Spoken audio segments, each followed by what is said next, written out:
Hey, and welcome to another class. This is video 2 of the 3-part video series for class 4. Okay, and today we're going to discuss chapter 5. So what I'm going to do is I'm going to emphasize a few key points and introduce an important new concept called positive externalities. So today's learning objective is by the end of today's lecture, students should be able to apply the concept of positive externalities to understand the role of government investment in the U.S. economy and how it relates to industrialization. So the obstacles to industrialization, we could break them down into 3 main obstacles. First, labor force, or lack thereof, because an industrial economy requires an urban proletariat. Number 2 is the isolation of production, meaning that an industrial economy cannot function when each factory is isolated from the rest of the economy.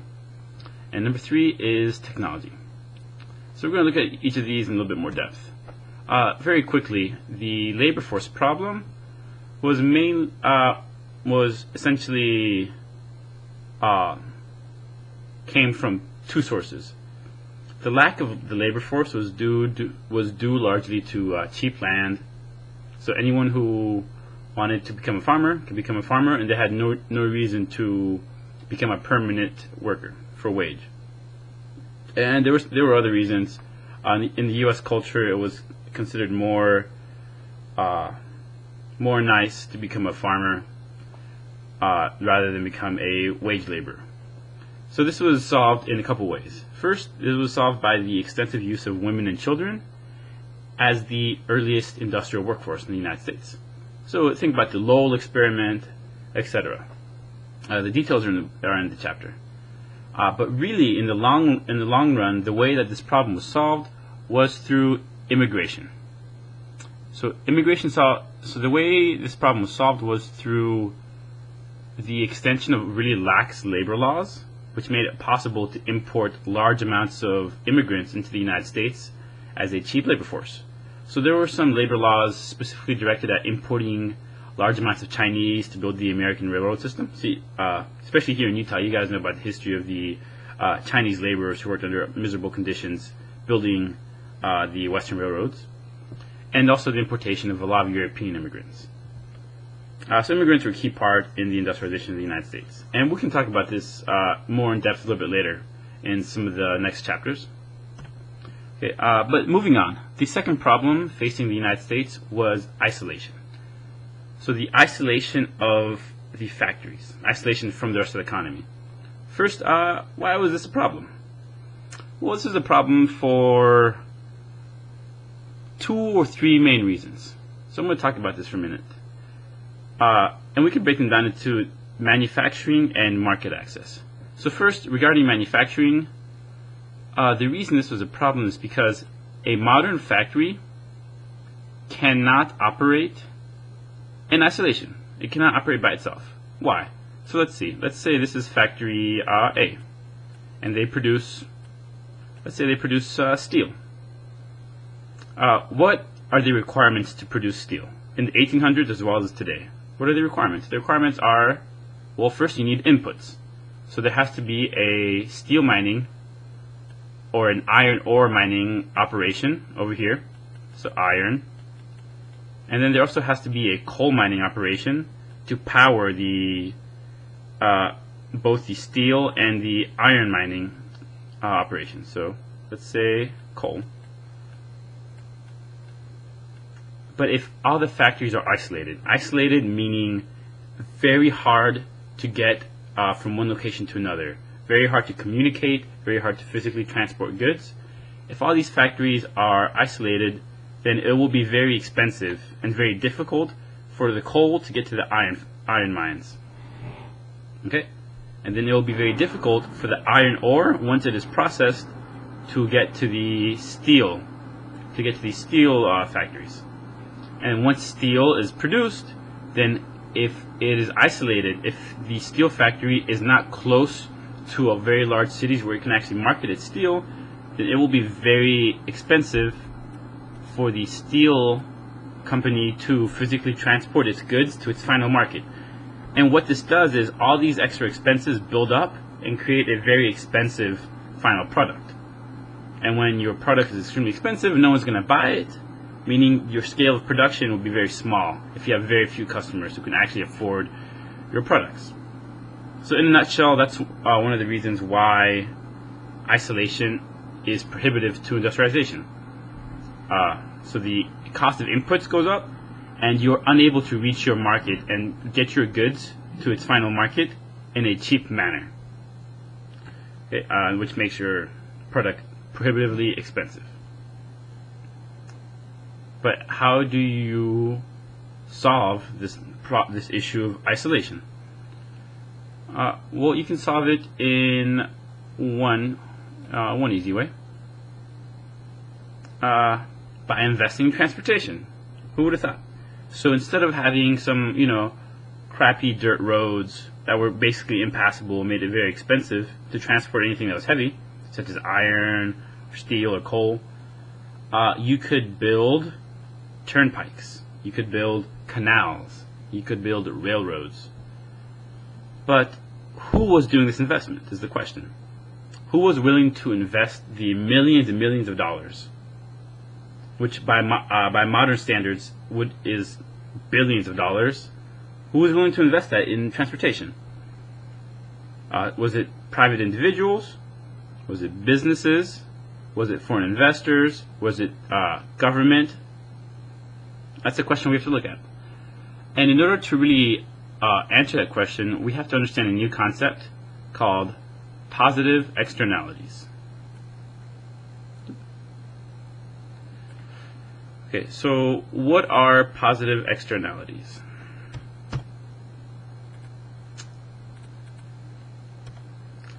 A market transaction between two parties that has positive externalities. So a market transaction between two parties has positive externalities when a third, unrelated, and uninvolved party benefits from that transaction. So let me give you some of the very simple intuition behind that. As a rational business owner, or just a rational individual, if I'm going to invest money in something, I want to reap the rewards. But if I'm going to invest money in something that someone else is going to benefit from, then I might not be getting enough of a return to make that investment worth it, because someone else is accruing the benefits, not me. So let's look at this through some simple examples in order to better understand what positive externalities really mean and how they are applicable to history. So our first example will be: imagine a world where only two businesses exist, sitting side by side in the middle of downtown. And we'll call them Business A and Business B. So like any downtown area that has very limited parking, that's available for customers. Everyone who's ever been downtown knows it's hard to drive there in the middle of the afternoon. And let's say in this fictional example, there's no public transportation to that area. So both business owners want to increase the amount of customers. Okay. So what are they going to do? So in scenario one, in our fictional world that we have set up, let's say that business A decides to pay for a private bus, a big pink private bus, to run back and forth between the nearest upscale residential area, full of people who just bursting with money to spend, and the downtown area for free. So a free bus. And by having this private charter bus, this will increase customer traffic to the downtown area. It's very smart on Business A's side. But what would happen if business person A goes through with this plan? So in our fictional example, let's say an extra 100 customers a day go shopping in the downtown area as a result of the free bus transportation. This might yield an extra $500 a day in profit for Business A. But customers are not obligated to only shop in Business A. So the 100 customers also yields an extra $500 in profit a day for Business B, even though business person B had nothing to do with the bus, didn't pay for it, didn't think of it, etc.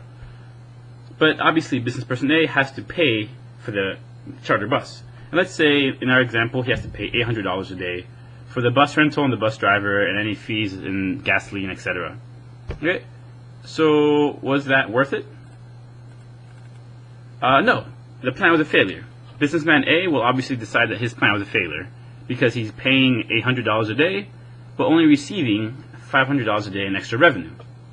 Hence, he's losing money every day that he goes on with his plan. So he's going to end the bus plan. But are there any other possibilities? Let's look at scenario 2. Businessmen A and B decide to work together and split the cost of the bus in two. Each pays $400 a day for the bus because the bus costs $800.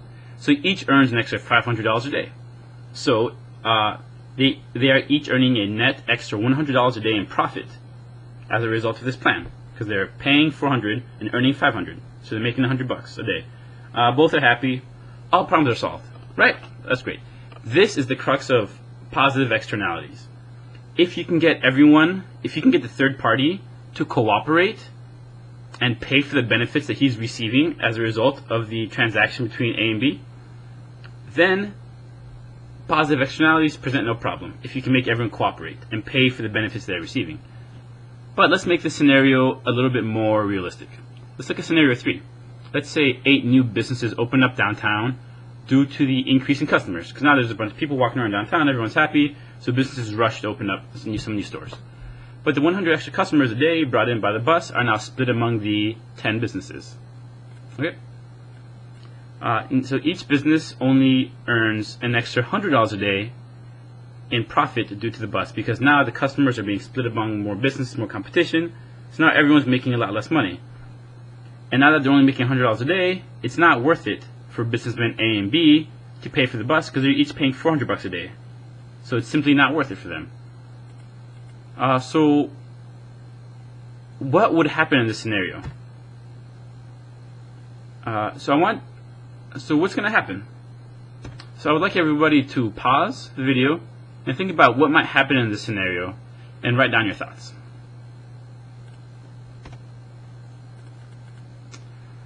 So let's say businessmen A and B try and get other businessmen to try and split the cost of the bus. Because if you can get everyone to cooperate, then there's no problem and everyone benefits.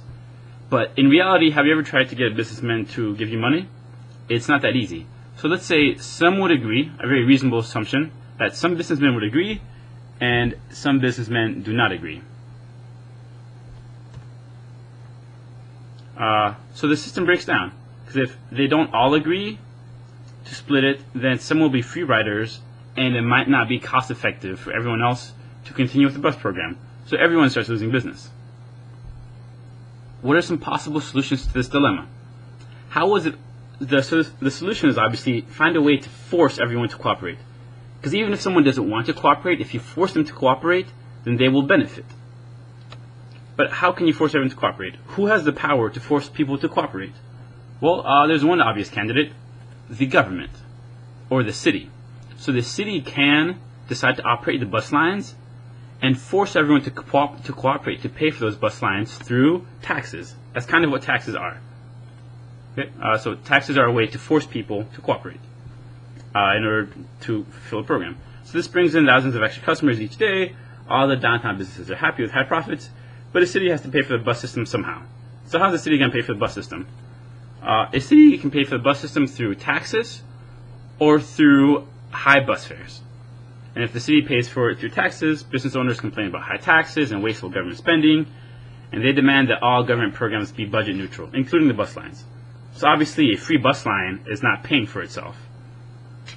And no one likes government programs that don't pay for themselves and require the taxpayers to subsidize them.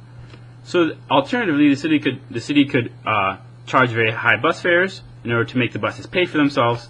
But high bus fares also means less people willing to ride the bus, which means the number of customers in the downtown area will fall, which means businesses will be unhappy. So it's kind of a conundrum. So here's the point. The point is that public transportation programs can technically lose money, but they have to be subsidized by taxpayers if there are large positive externalities. Meaning that a bus is a transaction between the city and the people who ride the buses. But the third party that's benefiting is the businesses. And they're getting benefits But if they're not paying for it, then the city's going to be losing money. But it's okay because the city can force them to pay for it through taxes, and everyone benefits. Okay? So it really depends. But the point is that it's possible for programs to lose money, but to benefit the overall economy positively in net due to their positive externalities. Okay, I hope. So now it's time to close this video and do quiz number 2.